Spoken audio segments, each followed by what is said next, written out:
Welcome everybody to the Earn Revenue from EV Charging and Carbon Credits panel. Very excited to have Brad and Trevor with me. I will hand it over to them for introductions in a moment. Just wanted to remind everybody that we are taking questions at the end of the chat, so feel free to bank them and we'll try to get to as many as we can. So Brad, do you want to kick us off? Sure, thank you, Emma. My name is Brad Neff. I work for BMO Radicle. I've been there for about 2 years. Have a background in carbon credits, low carbon fuel credits before joining Radicle, and I'm based out of San Francisco and happy to be here. Hey everyone, Trevor Egan. I am the lead consultant at LeadingAhead Energy. So we are a turnkey solution provider of everything electric vehicle. So we handle charging infrastructure mainly across fleets, commercial real estate, and we do strategic planning, install, full project management. So people come to us and we get them EV chargers and they don't have to think about it. Thanks. And I should have mentioned at the beginning, I'm Emma Jarratt, the executive editor at Electric Autonomy. Nice to see everyone. So, Brad, let's do a 1,000-foot view to start. We're about a year into the federal carbon credit program. Very interested to know what you've observed over this inaugural year and, how you think it's impacting the market today. Yeah, well, thank you for that. It is interesting because the program, the Clean Fuel Regulation was passed last year, or was published, as we say in Canada, in Gazette 2 last June, so almost a year ago. And these things go through a cycle that, there's a policy, a political will behind the need to decarbonize transportation, which is the goal here.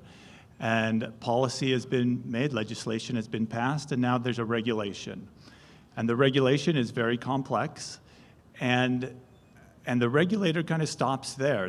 They've written the regulation, and here it is for the world. And there are winners and losers in there. There are a lot of stakeholders that don't even know about it, that may not understand it. And so private companies, consultants, experts like ourselves, like industry associations will come in and help businesses understand, what does this mean for you? We have drawn up kind of the flow charts that show who's regulated, who qualifies, who's penalized, and that's kind of where we're at right now, is in that phase of kind of figuring out, how does this work on the ground, who's really implicated, who needs to pay attention, and what does it mean to you and to us. And we're still in that phase where it hasn't been really tested on the ground. There's no, the first reporting period the first reports are due at the end of June, and so we're still figuring it out. So, Trevor, BC has been at this game actually a lot longer than the federal government has. There's a provincial carbon credit program. Could you explain how BC's program differs from the federal one, and if the federal program has impacted BC's at all? Yeah, for sure. So the BC standard is called the Low Carbon Fuel Standard, and so that's been around since 2008. And so it's a little bit more mature than the federal legislation, and it is essentially the same working principles, that you have a carbon intensity that takes the life cycle carbon emissions of a given fuel, and anybody who is above that has a carbon compliance credit debt that they have to repay at the end of the carbon compliance period, and so they have to be at zero at the end of the year. And people who take on low carbon initiatives that are below that carbon intensity generate these carbon compliance credits that they can then sell to anyone who has a debt associated with that. And so it's fundamentally the same principles as to how both of the markets work. EVs are also brand new to the BC legislation, so that was allowed as of 2022. So very similar to the clean fuel regulation at the federal level. It is a very new market, so everyone's kind of learning as they go and figuring out the nuances to these different programs. The kind of key things to think about in terms of the difference between the two markets is that with the low carbon fuel standard, it's an open market, and so the credit value for what these compliance credits are worth is going to go up with supply and demand in the market. And so, of course, on the fuel supplier side of things, it's going to continually, the carbon intensity is going to continue to decrease year over year. And so their supply is going to be increasing in terms of the amount of debt that they have. And then at the same time, what we're not sure about is how the electric vehicle charging infrastructure and these low carbon initiatives are going to change that market in regards to the supply of these compliance credits. And so it's yet to be seen, but in BC, there's no kind of price cap associated with that, where in the federal program, there's a price cap of $300. And so it's in place for a number of reasons, but it will help people plan for where that's going, where in BC, the market is subject to change a lot more. But both markets have to be what deemed a fair market value. What that fair market price is going to be is yet to be determined. So I've been taking the temperature of the hall, I guess, today, and carbon credits have come up a couple times in conversation, and just listening to both of you, I'm hearing a lot of I don't knows, which is basically the sentiment out in the hall as well. So, of course, there's still things to be seen. This is very, very early days, but at this point, for this audience, what do you think companies need to know who are involved in electric vehicles and EV charging about how to maximize the benefits from the carbon credit program federally, and then also if it applies in BC or Quebec has their version as well? So whichever one of you wants to go first. Yeah, I'd love to jump in there because BMO Radicle also does carbon footprinting and understanding. The landscape for business is changing, and it has been for a while, but understanding what the carbon footprint is and the carbon emission profile of a business and the objective of the business in reducing their carbon emissions. Every business has a range of options, a menu of options of how they can reduce their carbon footprint. And there is a price associated with each one of those. And if the business doesn't understand where those things rank, and they start with those things that seem sexy, they may be the highest price things. And we really need to start where the prices are lowest for those emission reductions. And how that gets into credits is that now you've got to look at, like a lot of fleets, a lot of you in here look at the total cost of ownership for a vehicle. And where is that total cost of ownership of an EV going to be at parity with an internal combustion engine? Well, the same thing applies for emission reductions. And where is that parity for you to go to electric vehicles changes if you understand all the grants, all the government incentives, including the carbon credits that you can generate over time from going electric. And so I think for a business really to understand, there are some unknowns, there are open questions, and regulations change, but we can't just discount and ignore it. It's going to go into those economics, and that's going to help influence the total cost of emission reductions if we understand as best we can what that credit value is, who gets that credit value, what is it going to take to do it. And we're here to help. And Brad, I think you touched on an important piece there, which is that total cost of ownership piece. So whether you own a fleet and you're looking at converting it to EVs from the perspective that you're going to pay less for your operations, now there's an additional piece to it, which is you can also make money by selling these carbon credits. And it's the same thing for commercial real estate. Before, what we saw in the market is a lot of people investing in EV chargers from an ESG perspective because they want to meet certain sustainability goals. They want to get different forms of certification to show that they're kind of leading the charge in that avenue. But what we're seeing now is with the carbon compliance credits, you can resell those. You can also resell the electricity for a profit. And so now we're starting to see the shift in the mentality, whether it's with fleet owners, whether it's with property managers, and they're starting to look at this as a business case. And so now they're seeing, rather than a 10-year ROI on some of these EV charging infrastructure, they can see 2 years, they can see 3 years. And so now all of a sudden, everyone's starting to shift their mindset around that and seeing it as a business opportunity, which hasn't been in the past. And so we're seeing the move from EV charging strictly funded by government opportunities and people meeting ESG goals to now it's kind of coming more into the private market economics. So just a quick point of clarification. So obviously there's a price cap on federal carbon credits, $300 you were saying. But is there a limit to how many a company can get in a given period of time? I'm just like pulling a number.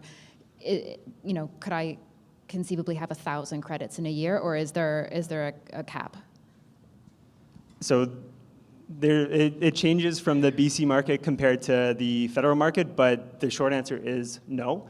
It's really based on from the federal perspective, the carbon intensity of your grid if you're delivering electric vehicle charging. So the difference between the carbon intensity from the grid and the carbon intensity of the fuel itself is going to be a certain amount of kilowatt hours, and the amount that you distribute to different vehicles is going to generate one compliance credits. And you can also get into different emissions reduction projects, carbon sequestration, and there's a range of different solutions to generate those credits. But at the end of the day, it is going to be determined by the supply debt that is in the market. So how much the independent fuel suppliers are going to be creating debts, because they have the ability to do offset projects for themselves. And so they can reduce the amount of debts that they'll have. And so inevitably the market is going to react to that, and the price is going to adjust accordingly as well. And I'll just add that it's not a limit on how many credits that a company can generate, but there are requirements for how the data is captured, and you need to have that evidence and data behind it. Otherwise, there are ways for the government to claw those back. So there's no hard limit on how many you can generate, but there are hard requirements on how you need to go through that process in order to get those credits. And if you don't go through that process properly, you may not get them, or you may get them clawed back. Nobody wants that. But that does lead me nicely into one of my other questions, which is, what are the common mistakes that companies are making right now when it comes to the carbon credit programs, BC, Quebec, or federally? Are there thematic mistakes that you're seeing being made, or any misconceptions that we can correct here? Yeah, I think just knowing about the program, first of all, you may not directly be the generator of credits, depending on where you are in the supply chain. But if you know those credits are available and that somebody in your supply chain is getting that value, then you should be able to negotiate some of that value in the contracting. So I think just knowing about it is one of the common mistakes. I think one of the myths is that we run into a lot, because we generate a lot of offset credits that can be bought and sold and reduce your carbon footprint if you're buying offset credits to offset other emissions. And these aren't that. These are not offset credits that have an environmental attribute tied to them that then if you sell it, you can't take credit for the emission reductions on your own carbon accounting. This is a compliance tool similar to a tax and rebate, except the government's not standing in the middle of it, taking the receipts of the tax and doling out the rebate. It's a cost of doing business for oil and gas companies for providing and selling a high carbon fuel, higher than what the government wants the fuel pool to be at. And it's a benefit for those who are making investments that are decarbonizing transportation. I think that summed it up perfectly. Great. In terms of kicking the tires of the carbon credit program, and we'll keep it to federal because it's the newer one, this is a fluid program. It's going to evolve as we see how EVs and EV infrastructure fits into everything. How do you see the program evolving? Do you see it evolving? And are there any areas, if you were kings of the world, that you would like to, wave your wand and change and reform? Yeah, so I've got an example of that is very dear to my heart. So I live out in Vancouver. I live in a multi-unit residential building, a small low-rise, and I've been trying to convince my Charratt council for the last 2 years to do a 100% EV-ready retrofit. So Vancouver is probably one of the best markets for that. As folks from Dunsky and Switch were talking about earlier, there's programs in place, there's rebates in order to lower that cost of the infrastructure to upgrade. But the important thing, especially in the EV industry, is going to be to see where the sale of carbon credits lands at the end of the day. So in my case, if we generate carbon credits from charging vehicles in the building, will it go to the strata, and will that make stratas more conducive to these retrofits? Will it go to the individual owners to make them think more about it? And so where is that going to go? We're not really seeing a solution right now to that in the market. It's kind of more on the private scale, large companies making these credits, because at the end of the day, these credits have to be brokered. And so there can be an aggregator who can put everything together and then go to fuel suppliers and sell them a large batch of credits and negotiate better pricing for that. But when it comes down to the strata perspective or the individual perspective, if I have 5 credits, can I actually liquidate that? And now that's a different story. And so as the market evolves, it's going to be interesting to see, especially from the network service provider side of things, as to whether or not they can liquidate those credits and get that to the individual or to the building owner. And so hopefully what we'll see in Canada from that is a lot of more charging accessibility to those that live in multi-unit residential building, because there is going to be that offset from those carbon credit sales.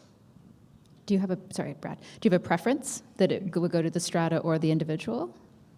It really just comes down to how the strata is managed in itself. So if you take the example of my building, so we have a contingency reserve fund, we have an elevator that's going to break down in the next 5 to 10 years, we have a roof that needs replacement, we have an electric water tank that's going to need to be replaced. And so from the strata perspective, if we can then use our strata reserve fund to entirely pay for the EV charging infrastructure, and then we know that we're going to make money in the future so that we can lower our strata fees for the individual owners, and then at the same time we will have money down the line that we can pay for these needed infrastructure down the line that we're going to have to replace at the end of the day, all of a sudden it's a lot easier for the strata to make that decision. Well, I'll take this a little different direction, because these regulations are very complex. If you think of the tax code, that may be about equivalent. and there are risks here. And so, like I said, for the federal program, it's brand new, and we're just kicking the tires and going through the first serialization of credits. And so if I could wave a wand, maybe regulations would have to be written more in business speak, and regulators would have to understand business. I mean, because the details really do matter, and requiring the level of verification, third-party verification that the federal program requires, eats up the benefits of the program for many small producers. And as we're developing this market, and as the goal is to kind of get it off the ground, you need a lot of small entities, you need a lot of big entities going after electrification in small ways to put their toe in the water and to move it forward. And so that's what we're trying to do as we aggregate these benefits for clients that have made a first or second step, have gone from 0 to 1, and are trying to decide whether they want to go from 1 to 10 or 1 to 100, to help them do that by seeing the benefits at those small scales. But with the requirement for a third-party verification with a tolerance of plus or minus 1.5% inaccuracy from charging stations that may even be ahead of Measurement Canada, and just the market the underlying market just isn't as mature perhaps as the regulator thinks it is. And so those are a couple of areas. There's also the reinvestment. If you're investing in public charging and generating credits, you have a requirement to reinvest that into that revenue into other funding, other charging infrastructure. And now you've got a regulator who's trying to decarbonize transportation. The thought is good. The policy, I think, it's very politically driven, and now kind of eats away at the value. And we all know money's fungible. So just like Tesla, when they qualified for a tax rebate in the US, increased the price of their vehicles to capture some of that value from their customers. Like, funny things happen in business, and the markets generally win. And I just generally wish that regulators understood that a little better. Great. Before we dive into audience questions, quickly from both of you, the top 3 tips you have for companies to maximize the revenue they can earn off of carbon credits. So I've just got, top one really is to know that the programs are there at the end of the day. This is something that's very new, and it, like I was alluding to earlier, it changes the game for commercial real estate, it changes the game for fleet operators, because at the end of the day, the things that make a successful EV charging solution, whether it's public facing, whether it's for your fleet, you need to have customers that are going to be there, so pre-existing customer base, and you need to have land, and you need to have power. And so if you have a pre-existing site, you have all those three things. And so you can provide that solution. Now, as soon as you have that solution or are thinking about that solution, you have to start to think about optimizing it. Because as we see EV charging public infrastructure, private infrastructure, as we see everything grow, now all of a sudden we're going to have competition. So you have to start to think about how can you make a competitive EV charging solution that is going to not only serve your pre-existing customers, but also draw customers in. So whether it's people who don't have somewhere to park and charge at night, why are they going to go outside of your storefront to charge? And if you're looking at your fleet perspective, you need to think about optimizing that ROI in your vehicles, lowering your total cost of ownership, and at the same time finding a balance in there. And you have to start to think about how is that revenue going to look in the future. And so start to think about where is this carbon credit going and really factor that into the equation. So really just having an idea that these carbon credit programs are out there, you can make money off of them, and you can use that to fund these ideas in your business and to lower the carbon emissions of whether it's your fleet, your building, public infrastructure, and you can just use that as a tool moving forward. And I would just say, don't underestimate the complexity and the risk that you're taking on. There are dollar signs, and sometimes we see dollar signs, and especially in things that we don't fully understand can be simplified at a very high level. We're decarbonizing transportation, and that sounds great.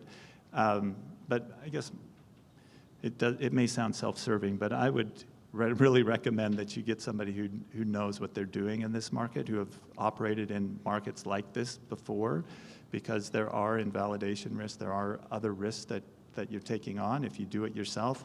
And at small volumes, you may not get the dollar value in the end that you really deserve. Thank you both. So I think the way it works with questions is hands up and microphones move around the room. Thank you for a great presentation. I have two types of consumer questions. One is, if I'm an EV user, I do understand that while buying the vehicle, we were having some grants from the federal government to opt into EV. But if I install level 2 charger, can I jump into this game of carbon credits? And because there would be many level 2 chargers with single family detached units or multi-family detached units, which my vehicle is just charging once a week because my usage is not that much, but I can still have a coin box, like a laundry coin box. People can just put some coins and I can rent it out. But I'm also supporting this major goal of reducing carbon footprint. So where does this single family detached homes, like smaller consumers, comes into game? Second question is, the carbon credits are, I guess you just said that is based on kilowatt hour consumption from the delivery point of view from the EVSE.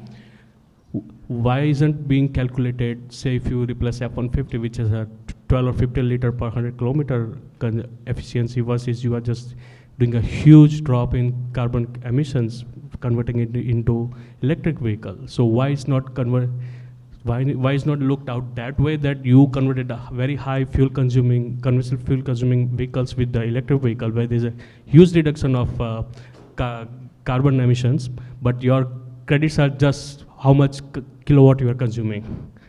So these are the two different perspectives. I'm not sure where the business is going in these directions.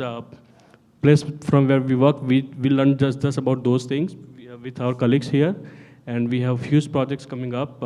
So I'm not sure how that can benefit at consumer level, like individual people, because to my understanding, 90% of the people would charge at home overnight. They would just charge at DCFCs if they are living in condos, and they have a lack of charging in their place of work, or they are doing a long trips, which I have done both sides of the user experience, but I see this business going up, but there are a lot of unknowns how this economy will evolve. Yeah, so I can field that question because BC has the easy answer to that in terms of the low carbon fuel standard credit. So whenever it is any vehicles that are under a site that has less than 5 vehicles that are charging there, that is the utility who can capture that compliance credit in BC. From the federal program, it will be yet to be seen, but the important part that Brad was alluding to there is that you need to have solid data in order to quantify your charging, in order to make a carbon compliance credit out of that, and that comes from having a smart charger in place. So most people who have a single family home who are going to install an electric vehicle charger, they're going to put in a dumb charger that doesn't record that data because it is a lot cheaper for you from the user perspective and from the initial cost of install, and from there you can't generate these credits. Now, the federal regulation has in place that network service providers can generate these carbon credits for you.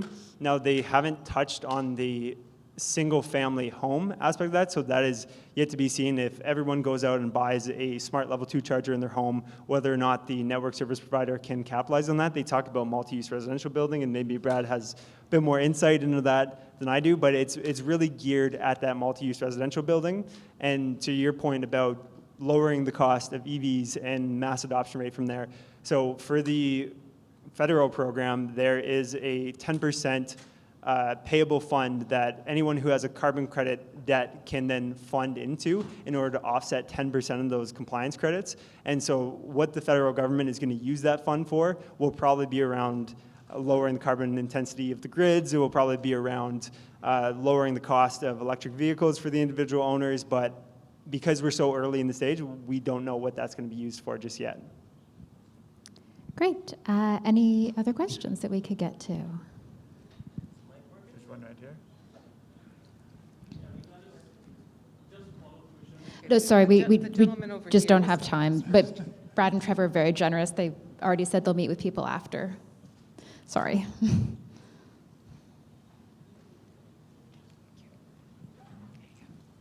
Thank you. Lee from Edwards Electric in Victoria, over in BC. So we do about 200 EV infrastructure installs at any one time.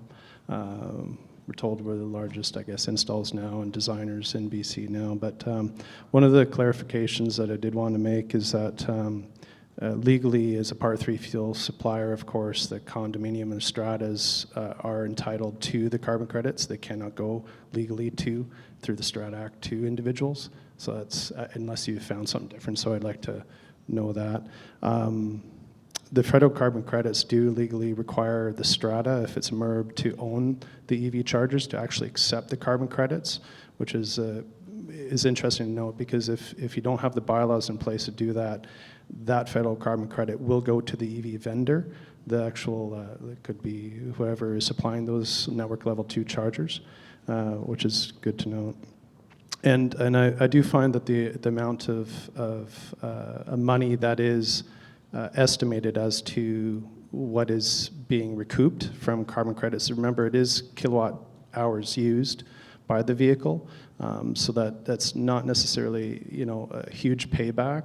You can have 30 units with only 5-6 vehicles charging over 3 years, only aggregate about $1,500 after a distributor or broker goes through the process. And that's the other thing, is small producers really don't have the ability to resell. They really do have to go through a person that is a broker, because you're not just selling 10 or 15 carbon credits, you're selling 10,000 or so and aggregating them to big oil companies that are buying them. So just a couple of things that we've noticed. Thanks. Yeah, thank you. It is a very complex ecosystem here that we're dealing with, and no one operates alone. And so I think you make some really great points of understanding the program so that you write the contracts or you sign the contracts that are in your best interest, and you're buying the equipment that qualifies. All these things touch upon themselves or work together. All right, we've like 40 seconds left, so very quick question. The City of Brampton, and I just wanted to add something to your last question that you asked the panelists. One of the key things that you need to basically identify is what your footprint is before you can do anything, right? We at the city are actually trying to explore knowing exactly how much carbon emissions are we pushing out from each of the areas, the fleet, the buildings, et cetera, right? You got to know that before you can actually identify, are you able to tap into the carbon market as a buyer or as a seller? You know what I'm saying? So that's very important for you to know. So you might need to do a feasibility assessment of your operations just to identify where what's your position. Thank you. Very much appreciate the extra note. And thank you, everyone, for joining us today. Brad and Trevor, as I said, are very happy to answer questions. They'll tell you what booths you can find them at. And I hope you enjoyed the session.